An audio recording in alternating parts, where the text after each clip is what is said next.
One of the great things about the Gospel of John is just the amount of details and depth he gives us in the Gospels.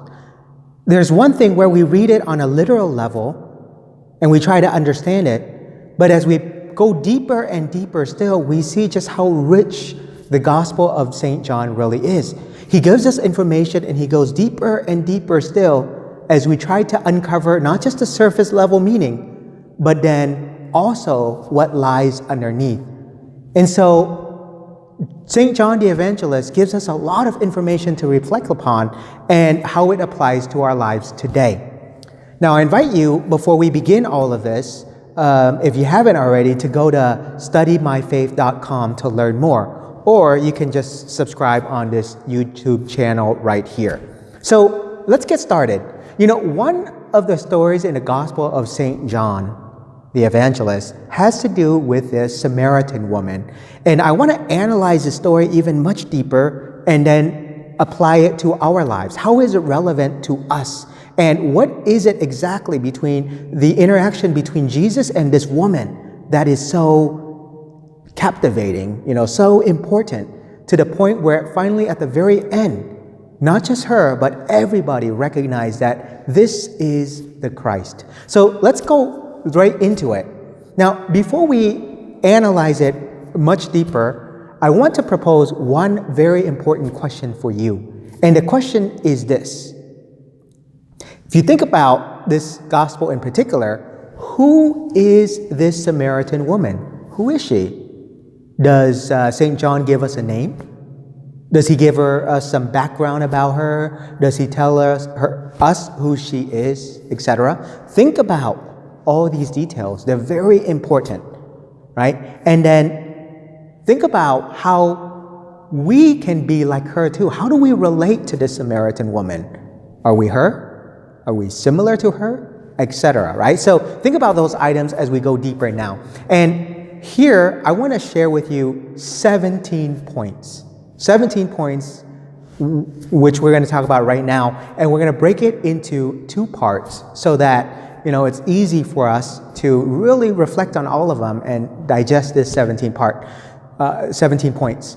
So number one, right? Jesus travels from Judea to Galilee through Samaria. Now, I always think this is very interesting because Jesus has two options if he wants to travel from Judea to Galilee, right? The easier option is to travel between two mountains. There's a valley, it's called the Jordan River Valley. And on the road, there's a lot of water along the way. Naturally speaking, all travelers should be taking this road. It's just the easier road. But St. John tells us, though, Jesus travels from Judea to Galilee through Samaria. So the question is, for number one, why is he traveling through Samaria? What's the point? Why? When it can be so much easier to take the other road. But as we will soon see, there's a real reason why. It's done on purpose. It's not just, because he wants to, take a more interesting route, right? With more mountains and hills. No, it's not that. It goes much deeper. So I want you to pay attention to that for a moment, and we'll go back to that in a little bit. Now, number two, Jesus has been traveling around for a while, right? So now he's tired. And the setting takes place at Jacob's well. Jacob's well. Does that tell you something? Now, I want to take us back into the Old Testament because when we do so, it does. You see, Jacob and Rachel met at this well when they were both tending sheep. Right? They just happen to meet here at this well, and this well becomes a very important scene, right, for both Jacob and Rachel because eventually they end up in marriage. Now, I think this is really important because, yes, you're in a desert, so, hey, if you want to draw water, you got to draw from this well. So this well here signifies something. There's a unitive aspect, so to speak, right? Kind of like with marriage, as we talk about. The unity of a man and a woman together here, you have Jacob and Rachel. There's a unitive aspect here as well. You see, this is where Jacob met Rachel. So, number three, This reference to the well here, I think, is very important because it takes us back to the time of Jacob. Not only did Jacob meet Rachel here, but I want to draw our attention to something else here as well. As I mentioned, it signifies the unitive aspect. You see, the Jews and Samaritans were together at one point.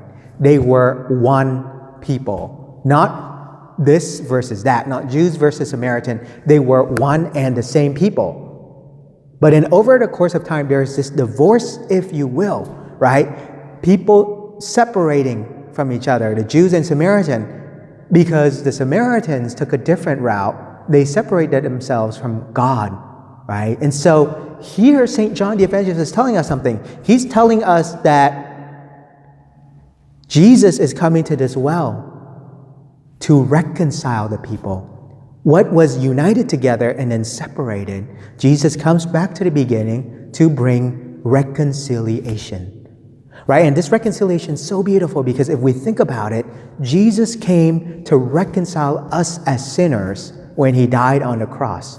Beautiful point. But St. John the Evangelist, he drops the hint here telling us that Jesus comes to reconcile the Jews, Samaritans, and all people together, okay? All of humanity back to God. Point number 4. Think about the time of day that Jesus is there. He travels this long road. He's sitting at this well. It is noontime, St. John the Evangelist tells us. Now think about that for a moment. Noontime. You know, back during this time here, women would go and draw water at the well. But they'll do it only during the early morning or the evening. The reason why is because it gets very hot during the day, so they wouldn't go then. Plus, water is pretty heavy, as you can imagine. And generally speaking, they have this custom, if you will, of going together as a group to draw water together, right? It's a social event. So think about this, though. This woman comes here at the middle of the day by herself to draw water. Isn't that a little bit strange, right? Nobody's around. Nobody's doing it. Is she ashamed? What's going on, right? So that's point number 4, the time of day, the scene of the setting, so to speak. High noon, Jesus and the Samaritan woman. Now, point number 5 is Jesus then begins to speak about living water. Now, Jesus goes to this well, and it's only natural that he asks, hey, give me a drink, right? He's thirsty. He's been traveling on this road. But then notice how this woman recognized him right away as a Jew. And what's her response? She says, how can you, a Jew, ask me, a Samaritan woman, for a drink?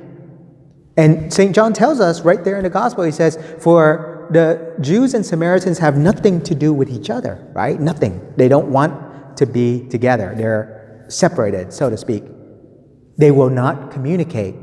So why would Jesus ask this woman then for water? Think about it. Is it just a casual conversation? No. Jesus makes it even clearer. Continue down the verse. He says to her, if you knew the gift of God and who is saying to you, give me a drink, you would have asked him and he would have given you living water. Living water, Jesus speaks of. But as you can see, we move on to the next point, number 6, the significance of the living water. What is this living water? You see, water is a symbol of life. We all need water in order to live and to survive, especially in a desert. Think about it. Without water, it's dry, it's barren, it's going to die. So water symbolizes life. But here Jesus speaks of living water, so it goes even deeper still. Living water. I will give you living water. So how does this woman respond? She says, sir, you don't even have a bucket. And look, the well, the cistern here is deep. How can you draw out this living water? Are you greater than our father Jacob, who gave us this cistern and he drank from it himself with his children and his flocks? All right, she's asking him. But then notice how Jesus responds. Think about it for a moment.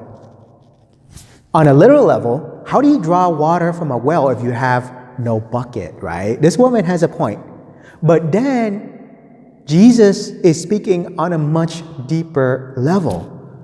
You see, Jesus is trying to communicate something beyond water itself. He's talking about living water. Living water. Now, point number 7, and I think this is very important, is the woman's question, who are you? You're this stranger. Are you greater than Jacob? And as we can see already in the Gospel of John, he makes it clear, Jesus is greater than Jacob, much greater, right? The Jews and the Samaritans, this is a very important point, claim Jacob to be their father. Take a look at what the woman says. Our father, Jacob. And the Jews would say the same thing. Jacob is their father. So are you greater than Jacob? But here, what we see is this very interesting common heritage, so to speak. In the Old Testament, Jacob was their father in general. But over the course of time, they separated. So in a sense, Jesus is going back to the beginning where it all started to unite them all together. All right, this is a very important point. Now, point number 8. Right, point number 8, very important. Water as a source of life and living water. Jesus, as I've shared, is not just referencing water on a surface level. He's referring to water, living water, life in abundance, eternal life in spirit, life in creation.